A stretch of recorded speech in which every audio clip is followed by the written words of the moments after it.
Vice President Inday Sara Duterte, welcome back to the Netherlands. Kamusta po kayo, ma'am? Thank you for the welcome, and I welcome as well our mga kababayan na galing sa iba't ibang bansa na nandito sa Den Haag. I'm okay, walang problema. VP Inday, I think a lot of people wants to know, kamusta po ang inyong ama, ma'am? That's the burning question naman all the time. Okay lang naman siya, wala mo siyang problema. We had productive discussion about politics. So, ang gusto lang, naubos yung oras namin sa kakatanong niya sa estado ng politika sa Pilipinas. Ma'am, it seems that notably 30 minutes early yung pag-out niyo, ma'am. Is this a new development? Kasi 2:45 pa man, ma'am, mga wala pa nag 3 o'clock. 1:30, 2:30. Saan oras naman di ay? 2:44 pa, ma'am. Balik may ako oras ko. 2:44 pa, ma'am. 2:44, so 15 minutes early. Mga 20. Wala akong kabantay. Wala akong kabantay. Okay. Actually. But everything is okay naman so far, ma'am. Mo, di tingali to, no? Wala ka, VP. Actually, nag-chismis magod mi ni Pierre ni kaganina. Tapos, sulti na ang security na I have to go daw, I have to go. And then PRD requested 5 minutes extension para lang mahuman ang chismis ba. But said no, not today. But on any other day, yes. So I was thinking maybe, I don't know. Okay. I do not know.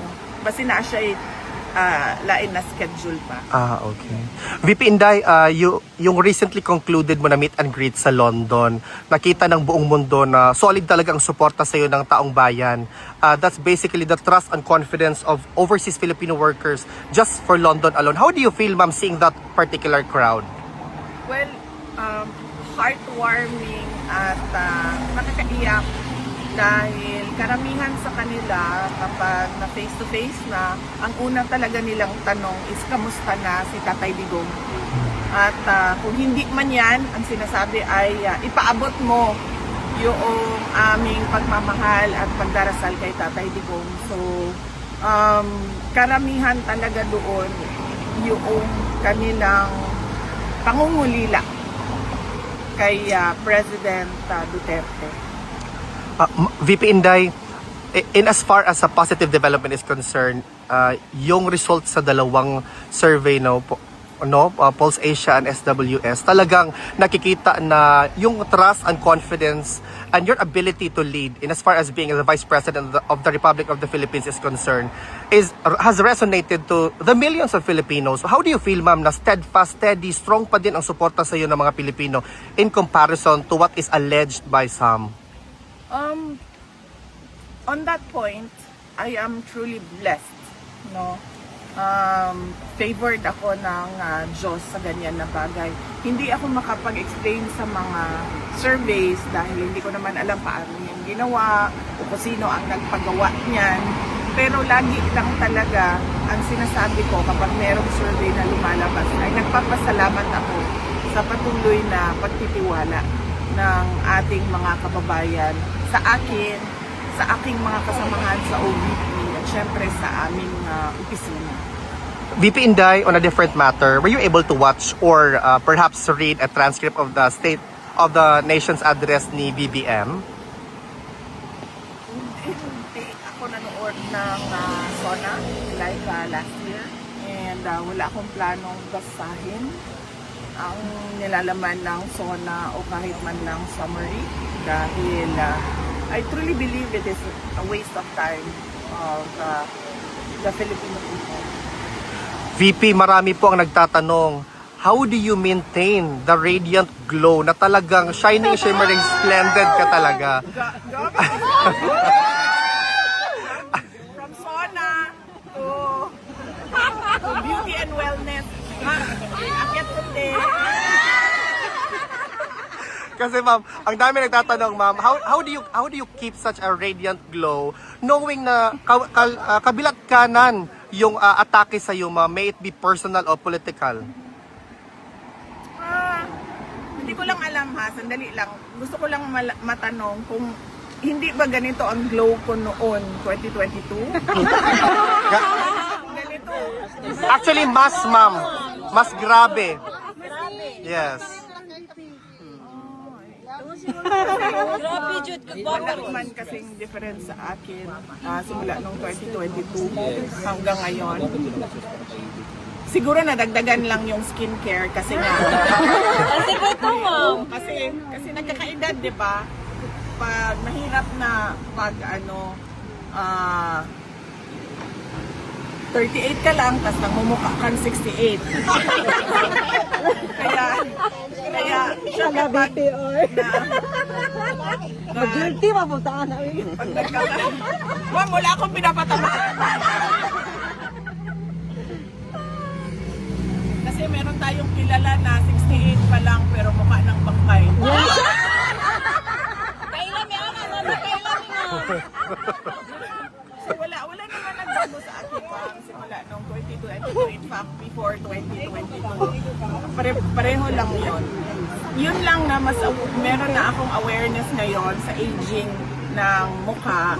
Kaya meron ng mga Sunblock, ma'am. oo, meron ng mga yung sinusulat ng dermatologist na skincare. Okay. VP, meron bang gustong ipahatid si former president sa mga Pilipino, ma'am? Na alam niyo naman talaga, ma'am, we have been doing this for more than a year, but strong and steady pa din. In fact, ma'am, on Wednesday, we actually have a gathering prepared to echo the voice of Filipinos from all over the world. Yes, oo.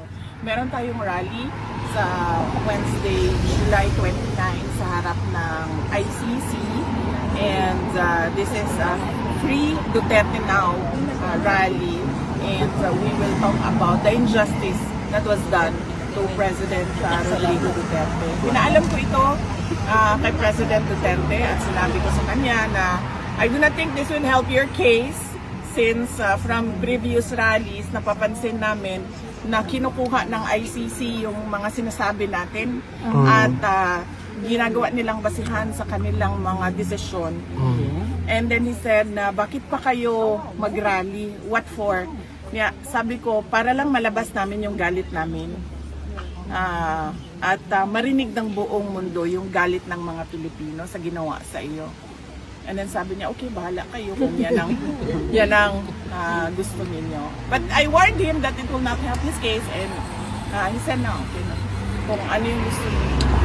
And you, ma'am, as our hope, the torchbearer for the light na makikita namin sa 2028, the future President of the Republic of the Philippines. What's your message to your supporters, ma'am, na talagang lalaban hanggang sa dulo para sa bayan? On that note, din, I am truly blessed kasi simula nung 2016 hanggang 2019, midterm elections ng presidency ni PRRD. Noong 2022, 2025, pinakita din yon ng mga tao yung kanilang suporta. Hanggang ngayon, nandyan pa rin yung pagtitiwala at suporta ng ating mga kababayan. In fact, hindi lang yung kanilang suporta, hindi lang siya na parang, oh, gusto ko siya, sinusuportahan ko siya. Marami sa ating mga kababayan yung nagdarasal talaga gabi-gabi para we pray for Inday Sara, we pray for the Duterte family, we pray for President Duterte. At hindi ko alam kung saan nanggagaling yung ganyan kalakas na pagtitiwala at paniniwala ng ating mga kababayan. Pero kami, tulad ko, ako, tuloy-tuloy lang talaga ako sa trabaho ko. Kung ano yung mandate ng Office of the Vice President, apart from the Vice President being a constitutional successor, kung ano yung mga merong budget na mga programs and projects sa loob ng aming opisina, yun lang din at yun ang ginagawa namin. VP Inday, on behalf of the Filipino all over the world, asahan niyo po ang suporta namin sa 2028. Yes. Duterte! Dapat tayo maging pagmatyag, dapat tayo makialam dahil sinabi ko na nga noon, 'di ba? We do not know if we still have a country by 2028. And at the rate that this dictatorship is going, we do not even know if there will be elections on 2028. Just keep Kaya, praying, ma'am. kaya, yes ma'am, yung una, dasal. Tapos pangalawa, kailangan talaga tayo makilahok, makialam, umuna sa ginagawa ng administrasyon. Maraming salamat. Question ka? One question. Last year sana po ni PBBM, nabanggit po niya yung mahiya naman tayo. And then according to him, ma'am, he's the na nag-expose about sa corruption, especially po sa flood control scheme. And then sabi po niya, wala daw pong administrasyon yung mga nakaraan, ang may nagawa tungkol dito. Siya lang daw po ang may mga napakulong and then may na-frozen na asset. Wala naman siya napakulong sa flood control scandal eh. At saka, yung sinabi niya na mahiya naman kayo, it was a PR stunt na sinali nila yung linya na yon sa speech niya na nag-backfire. Dahil ang katotohanan naman kasi talaga, ghost projects yung flood control kung hindi man substandard, unfinished or substandard projects. No? So, sinasabi niya na lang yan ngayon na parang ako yung nagsabi ng mahiya naman kayo para mailayo niya yung sarili niya doon sa flood control scandal. Unfortunately, hindi niya pwedeng gawin na ilayo niya yung sarili niya doon sa korupsyon sa flood control scandal kasi siya yung pumirma ng budget. Yan yung inuulit-ulit ko na it is doon sa pag-file ng impeachment case sa kanya. Yun yung impeachable offense doon. Nagpumirma ka ng budget na alam mo madaming insertions. Na alam mo yung NEP mo hindi na siya yung lumabas na GAA. At kahit pa man na nakikita mo na mayroong anomalya doon, pinirmahan mo pa rin yung budget. Kaya hindi niya pwede ilayo yung sarili niya just by saying na ako yung presidente na nagsabi na mahiya naman kayo at ako yung presidente na nagpakulong dahil wala namang nakulong eh na walang nakulong na mga tao na tumanggap ng mga maleta na galing sa flood control scandal. And ma'am, kanina sa zona po niya, nabanggit po niya na malapit na daw, or kakasuhan na daw po si Romualdez at may mga congressman na po na parang magsiserve na po na sila ng warrant po sa mga congressman na involved po sa flood control scandal. Di ba yan din yung sinabi niya last year, bago mag-December may makukulong na. So meron bang nakulong bago mag-Christmas? Wala. So wag niyo na i-expect na makulong yung dating speaker o mga members ng House of Representatives. Huwag niyong balik na lang tayo sa 20 pesos ang bigas. Yes. Diba? O hindi, balik tayo sa akin. Sa akin na lang. Dalawa lang ang hiningi ko eh. Nung pumayag ako na tumakbo, katandem niya bilang kanyang vice president. Yung isa doon, buwan pa lang hindi na niya sinunod. Wala pang 1 year.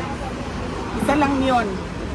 Related lang yon sa pakiusap ko sa kanya sa kailangan kong gawin gabi-gabi para sa aking mga anak kasi bata kayong mga anak ko. Wala siyang, hindi niya tinupad. Sige, sabihin na natin, no, personal yan eh. Pwede naman hindi to pa rin yan, no? Okay, fine. Doon tayo sa 20 ang bigas. Tinupad ba? Hindi. May makukulong before Christmas. Tinupad ba? Hindi. Wala. So bakit pa kayo naniniwala at nanonood ng suna? Correct. Hindi na tayo. VP Inday, maraming salamat po, ma'am.